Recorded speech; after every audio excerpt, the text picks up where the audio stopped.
Are you over preparing for your game? Are you spending way too many hours preparing for a game, studying every possible contingency your players could decide to try and do, and just to have them not do them? I'll discuss the pros and cons of preparing for an adventure in this video.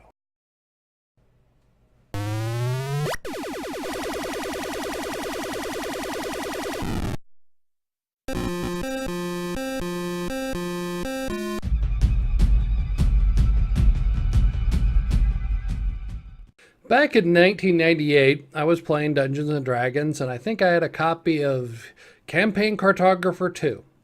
And I decided to go, shall we say, a little insane.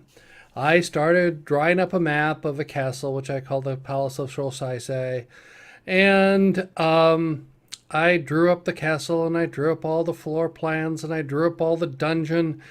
And in Campaign Cartographer, this was, I'm pretty sure it was Campaign Cartographer 2, because I played with the layers and I'd set up all the layers. I'd created a separate layer for each room for the player's view and each room for the dungeon master's view. And I printed them all out and I created this massive tome here where every room was printed out, and I had a sheet describing what was in the room, and everything was in sheet protectors, and it was all beautiful, and I had designed it all out and printed out hexes for all of this. And one of the problems that I have had with this particular castle is one of the things that I did was you enter into the courtyard and there is a well. Well, the well goes down about 60 feet, 60 feet till there's, you see something, and then the water level is about 120 feet down. So, but at 60 feet, there's a landing. Well, every party that's ever come into this castle, and there have been quite a few, over the years, I've ran quite a few people through this thing. And they walk into the courtyard, they look down the well, they see something, so the party always goes down the well.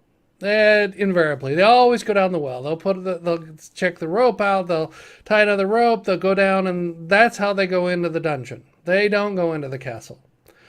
And all this work that I did for this castle has, I think, only one or two rooms have ever been seen. And I printed it all out and prepared it all, and it's okay, it's fine. I was a learning lesson. I mean, give the players an interesting way to go in and a normal way to go in, and they'll go in the interesting way.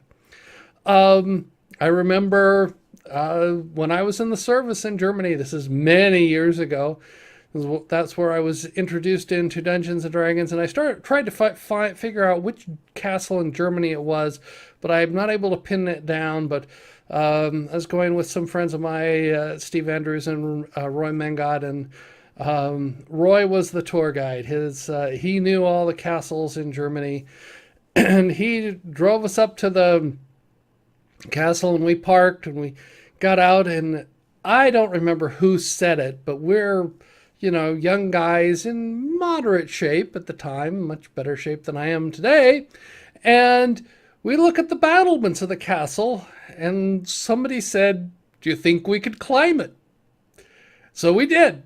That's how we entered the castle. And we wandered through the battlements and had a lot of fun. And then we wandered in and saw the castle itself and various things like that. And when we walk out, we go out the normal entrance, and we realize then that we were supposed to pay to get in, but we didn't pay. We clumbed the battlements, which was probably a lot more fun. But it's the same thing with people. When you're playing your characters, if you give them, here's the standard door, and here's where they have to climb up the wall and, do something or go down a well, they'll go in the unusual way. That's one thing that I learned. The other thing is that you can over-prepare, because you'll expect your characters to go down path A, B, C.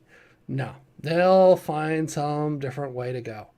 So what happens is that what you have to learn, if you're in this for the long haul, if you just want to run a one-shot adventure, okay, then maybe your effort is wasted. But if you're like I am, where you're running a campaign or actually multiple campaigns, all that preparation means that you can just keep it because you can use it later. You can reposition the dungeon someplace else. You can do that. But in general, it says only do the preparation if you enjoy doing the preparation. I tend to enjoy creating the maps for my campaigns and various things like that because it helps me organize my thoughts. That's the primary purpose for the maps I draw. It's not for the players. I don't care. I can do theater of the mind. That's fine. The maps are for me because I enjoy drawing the maps. I enjoy the cartography. I enjoy the interesting things that I can think of in there. And it helps me organize how I will run the adventure if the players go through that. So I prepare sometimes detailed notes about an individual room, and somebody may not wander into it for years. I know when I pulled out my 3x5 card decks that are up on the shelf over there and was going through them, I know that there are some rooms that only one or two when people have ever been in, and there are some rooms that no one has ever been in that I've written up and described. And I often remember, oh, I came up with this great idea. That's a good idea. I like that. Sometimes I'll take the 3x5 card out if that one's interesting, go put it someplace else. I've done that several times too. Because if you come up with an interesting idea, it's there. So for the long haul, you really can't over prepare. You can always do something else with that city. I've drawn up entire cities down to knowing the names of all the shops and the shopkeepers and what's in them. And players have never been there. But I know that if I stay alive for a period of time, which I hope to do, and I keep gaming, which I plan on doing, that someone will wander in there, and I've already got it prepared. Maybe finding it might be a hard time when you've got as much stuff as I've got. I've got gigabytes and gigabytes of data over the years that I've accumulated, and trying to organize it all, and I'm never happy with how it's organized, and searching it all, and so on. And I've actually considered putting a whole content and document management system together to do that. That's some of the stuff I do professionally, and I'm for my own personal use because there's so much of it now. But what happens is that you keep it because later on, you're pressed. The characters, instead of going down the well-worn trail, they decide to burn down the forest and go the other way. Yeah, I've had that happen too. And so what happens is that you just go, all right, the forest is burning over there. Would you thought that they would go down the path through the forest? No, they're burning they're killing all the stuff. And if you're giving experience points for deaths, okay, you're killing 10,000 birds. All right, that's 10,000 experience points, but you just give 1 experience point per bird, or do you want to do fractional experience? Anyway, but that's what happens is that they're going a different path, and they're not the path that you'd originally thought.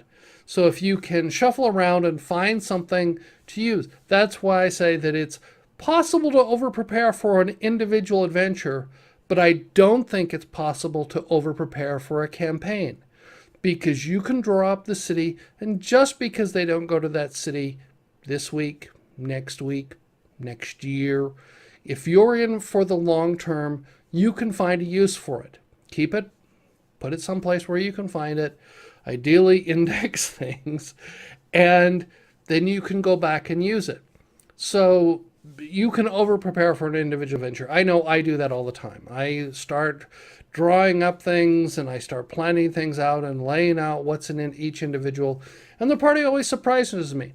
And I try and be very accommodating with them. It's because they're going the direction they want to go. And I think they enjoy seeing me scramble. Oh, what am I going? Where are you going? What is it done?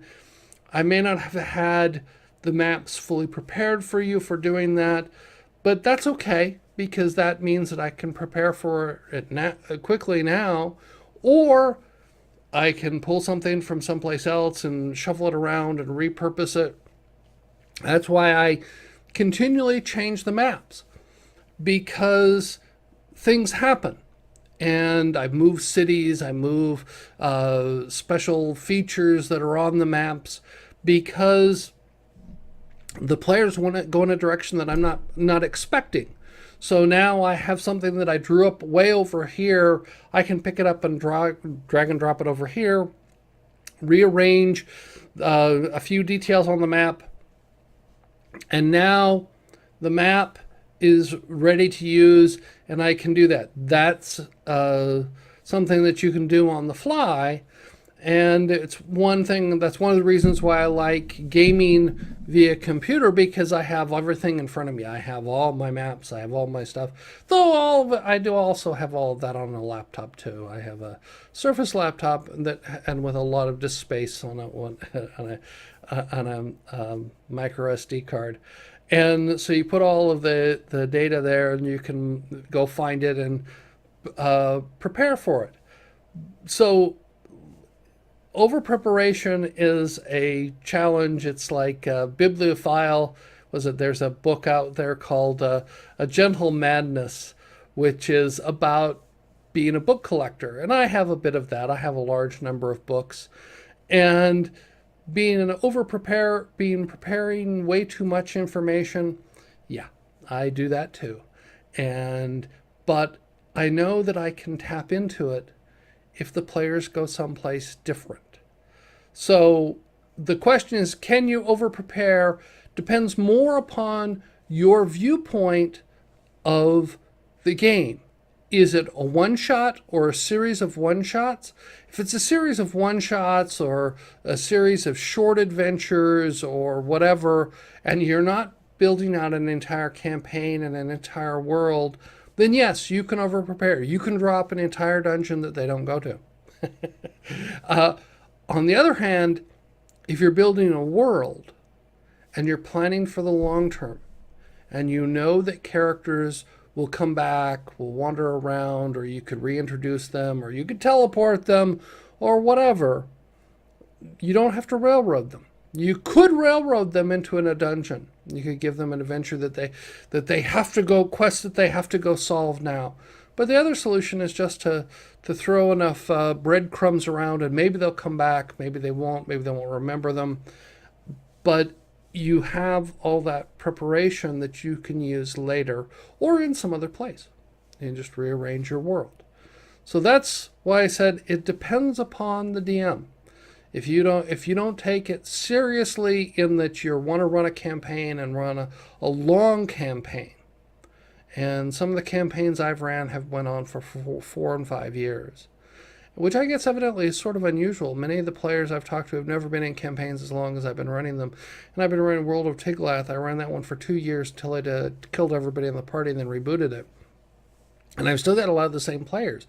And so we're on a longer term than most of them have been playing in a single campaign, which allows me to seed a whole bunch of ideas and things throughout the campaign, and I can pull things from one place and put it into another place. And so for that level of detail, you can't over prepare, because people can always go someplace else in your world, or you can always give them a link or give them some magical item that will do that, and maybe they won't use it today. Maybe it'll come back to haunt you. I mean, sometimes you give players some magical item that they keep for many, many adventures, and then dig it out and you go, oh yeah, I gave you that, didn't I? Oh, I'd almost forgot about that. And so those are the fun things. So it depends upon what kind of game master, dungeon master you are. Over preparation for an individual adventure, yes. For a campaign, no. But you can always reuse anything you prepare in a campaign someplace else. Except if you go insane and print out maps, and then you tend to move and play more electronic. Printing out things is one thing that you may I think you can overdo. If you like my video, press the thumbs up button. I'd appreciate that. Or if this interests you, you can always subscribe to my channel. There's a button right above. I look forward to hearing some comments. Tell me what you think about this, and I'll try and reply, and we can see if I'll do some more of these. Thank you.